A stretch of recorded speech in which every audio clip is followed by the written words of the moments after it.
মুখের যে জড়তা সেগুলো কমে, এগুলো একদিনে হবে না, এগুলো বারবার প্র্যাকটিস করতে হবে। আরেকটা কি হয়, অববর্ণগুলোকে গোটা গোটা করে উঠতে হবে। যাতে মুখটা যদি বিচ্ছিরি দেখতে হোক, মুখটা বিচ্ছিরি দেখতে হবে। বড় করে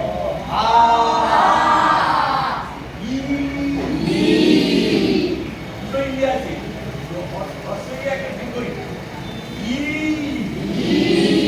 এইগুলো করলে মুখের মাথাটা থাকবে। আরেকটা ব্যায়াম হচ্ছে জিভটা বার করতে হবে। জিভটা বার করে ক্লকওয়াইজ আর অ্যান্টি ক্লকওয়াইজ ঘোরাতে হবে। হ্যাঁ, ওটা অনেক পরিষ্কার, ঠিক আছে?